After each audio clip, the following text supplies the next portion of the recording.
Elton Brand has been named the general manager of the Delaware 87ers, the former Sixer, the former Duke standout, the new GM of the 87ers, and he joins us now here on the Sports Bash on 97.3 ESPN. EB, how are you on this rainy Tuesday? All is well. All is well. Thanks for having me. We're thrilled to have you on, and I'll start with this, the fact that you're a Duke guy and I'm a Temple guy, and I still am smiling on my end of the phone. It's just cool to talk to you. Duke got the best of Temple a lot of times, buddy. Oh, yeah, those Coach Chaney, Coach K rivalry, it goes way back. Absolutely. But I could say this then, because Temple had a guy that I'm sure you're familiar with who was sort of the heart and soul of that team, and then parlayed that into an NBA career where he was sort of the veteran mentor and heart and soul, and that's Blue. That's Aaron McKee. That's kind of a role that you played too, Elton Brand.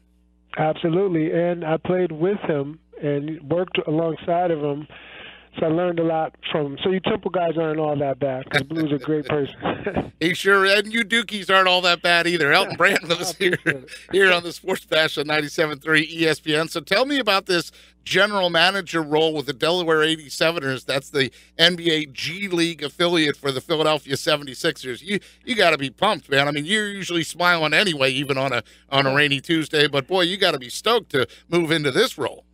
Yeah, no, it's a wonderful opportunity. I wasn't sure what I wanted to do, post-career, post-basketball career.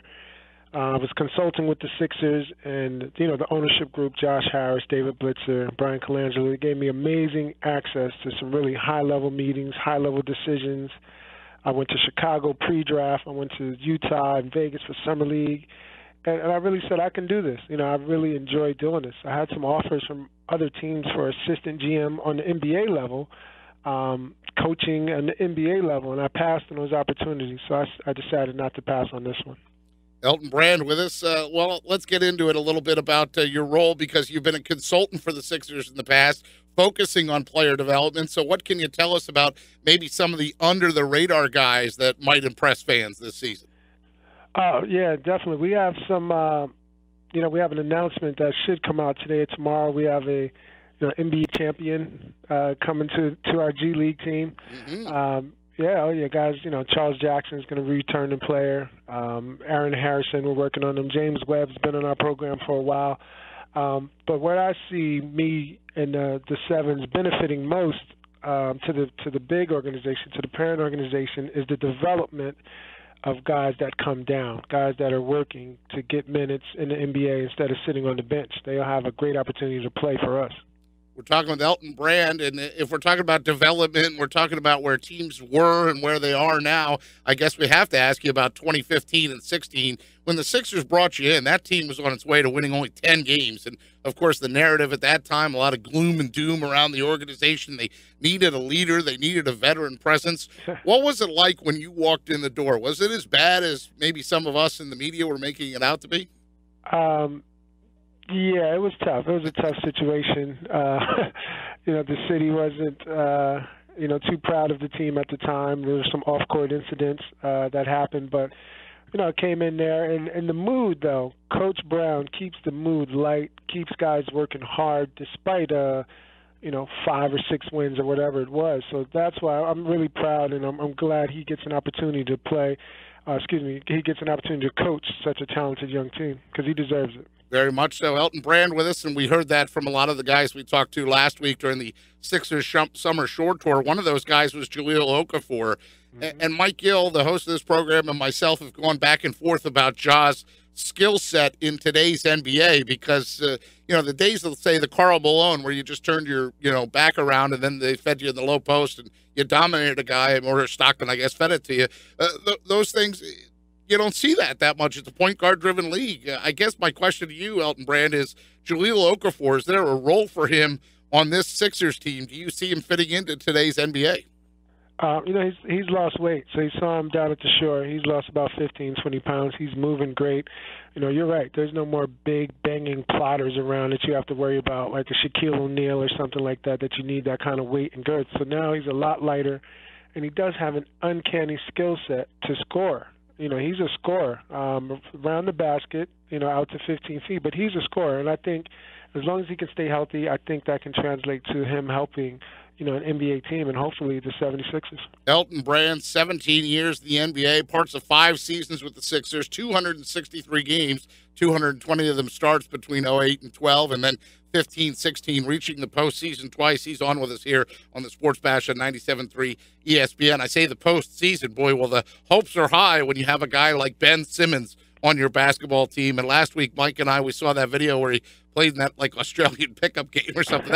We were all laughing because, those guys look like Mike and I, like old slow guys. Yeah, that was good.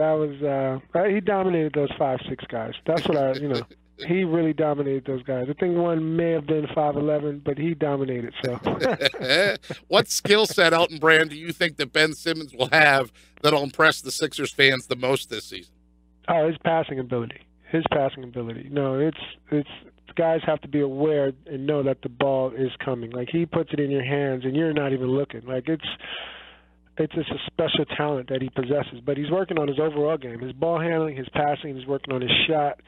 He's really hungry, and he said it himself. He's a much better player than he was even last year, just having this time to work and get better. So it's going to be an exciting time for him. A healthy Ben Simmons, Markelle Fultz, of course, Joel Embiid, hopefully playing more games. We're talking with Elton Brand, who's been named the new GM of the Delaware 87ers. You can find him on Twitter at TheRealEB42. I've given him a follow.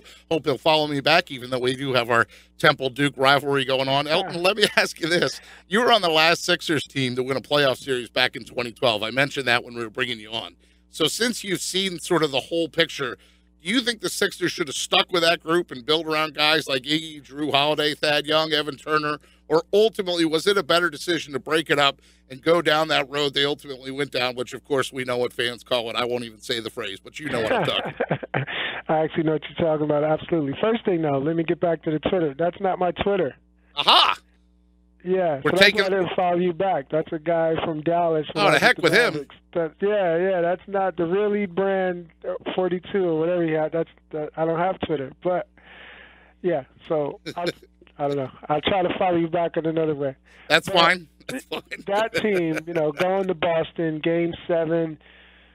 Down 3 points. Rondo hits 2 3-pointers after he was 1 for 12 for the series. Like, that was a tough loss. So now as an executive, which I'm seeing, you don't want to be in the middle. You don't want to be stuck in the middle like these teams. You want to have huge upside. You want to win big. You want to ultimately bring the city of Philadelphia and this region a championship. So even though I was gone, Iggy was gone, Drew Holiday eventually gone, a lot of talent, I understand from their side that they were trying to shoot for the moon. And, Andrew Bynum, the experiment didn't work out. Right. And we know what happened after that. But, I feel you have to shoot for the moon. And they felt like that was the most we could get. Now, if we win that Game 7 against Boston, we get to the Eastern Conference Finals against Miami, the Miami Heat, which we played the year prior. Now they keep that team together. So one game just changes the trajectory of a franchise, as we know. Well, there was no blue check next to this Elton Brand now that I look again. So he is unfollowed. And the word is out to all our listeners and anybody that's following along here. Elton Brand is not on Twitter. So if you tweet somebody that's pretending to be Elton Brand, you don't have the right guy. Right, Josh? Hey, Elton, this is Josh. I want to ask you, because your role as a mentor, as a veteran mentor, now moving into this role as the GM of the 87ers, talk about what is the biggest thing for you as a veteran player that you have to explain to younger players they may not understand about life as a professional basketball player? Yeah, that's a great question. And that's one part I will miss in my new role, because I have a lot of relationships with these guys that were fostered through, some tough times. Like, I may have to tell them how it is off the court. Like, listen, speaking of social media, that tweet was ridiculous. Like, why'd you tweet that? That Instagram post was not needed, or right. You don't need to be, whatever. You need to eat right. You need to drink your water. You need to stretch. Don't miss a workout. Just little things that they may get mad at me about, but then they figure out in a few weeks or a month or in some time, like, wow, OG, that's what they call me. I guess stands for old guy. Old guy was right. You know what I mean? So that's what I'm gonna miss most about, not being with the 76ers as much, because I really felt that, our relationships are great, and they need it because they're so young. These guys are 20 through 25 years old. You mentioned them being so young in social media. One of the guys who's famous, and in some ways infamous for his social media, is Joel Embiid. Yeah. Oh, yeah. How has your conversations and working with him been, not just on the court, but off the court, kind of help bring him along? Because people forget that this guy, because of the injury, he did miss 2 years of time, so he had a lot more time to learn about being life as a professional.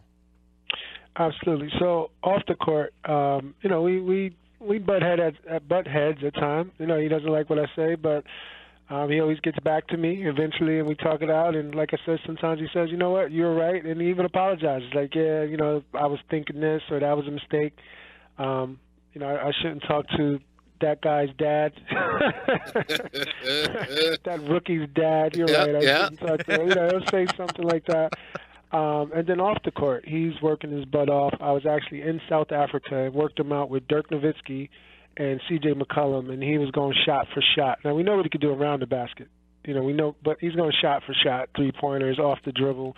Like, for his size, it was amazing. So he's working hard. Pete mentioned earlier in the interview that you're obviously a proud Dookie. Talk about what it was at Duke, because you guys had that national championship run. What was it about playing at Duke when you guys went through that run and got all the way to the finals that helped prepare you for the NBA? Because, you go from a situation at Duke where you're contending every season, you're in the conversation, you got great players all around you, and then you get to the NBA and you end up on a team that's not as good because that's just how the draft system sets up. Yeah, no, it's tough. It's tough because you have ego, you have pride, and you say, okay, I've been to the Elite Eight, I've been to the finals. Now, my first year, of course, I'm going to get to the playoffs. But then you get there and you're the number one pick or a high lottery pick, and you struggle. Your team doesn't win games. It's hard. It's hard. I've lost, I think, the first month with the Bulls when I was drafted, more games than I lost my entire collegiate and maybe even high school career. It was like it's a whirlwind. But the great veterans, that leadership from the coaches, that's why they're there to help you get through that because they know it's for the future. Elton Brand with us, the former Sixers and Duke standout. He's the new GM of the 87ers. That's the Sixers team in the developmental G League. Of course, don't say D, it's G. We got to get that part right. Elton, I'm looking at this video of you today at the press conference earlier. I'll tell you what, 17-year career, impressive. Duke and all the accolades there, impressive. This suit, I mean, are you kidding me? A black polka dot tie, white and gray striped shirt, and a gray, probably, I'm going to say it's a 3-button. I can't see the button on the jacket, but, 4-1, Windsor knot, what tie do you go with? What knot do you go with in that tie?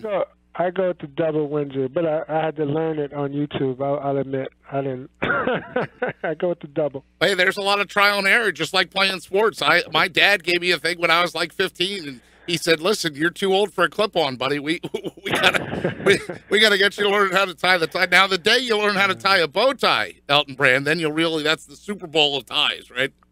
I'm not sure. I'll let you tell. I don't know. I don't know if I look good in a bow tie. The clip-on ones for the weddings, if you can actually tie a real one, that's where you're getting challenged there. Elton Brand with us, the former Sixer and Duke standout. I guess I'll wrap up with one more question. Your memory of the Philadelphia signing that deal, and did you ever see yourself back here post-career working for the Sixers? Has it all come full circle for you? It has. It has. It's been an amazing ride, from not being with the team, but I still lived in the area. I've always been in the area to Jerry Colangelo and Sam Hinkie calling me off the couch saying, hey, we want you to come kind of mentor these guys. That actually translated to being on the team. And they're saying, hey, we know you're 37. We know you haven't played. You won't have to play a lot. To all the young guys getting hurt to actually starting games. So, and, then the consulting role and now the management role with the Sevens. So, organizations, it's been great, and the future is bright. So I'm excited. I'm happy. It sure is. We're happy, too, that we got to spend some time with you. And, of course, we've cleared up the great thing, too. I'll just repeat it one more time. Elton Brand is not on Twitter, so anybody saying that he's Elton Brand, it is not him. He's the man that's speaking on the other end here on the Sports Bash on 97.3 ESPN. EB, we really appreciate the time. Thank you so much for visiting with us. Thank you so much.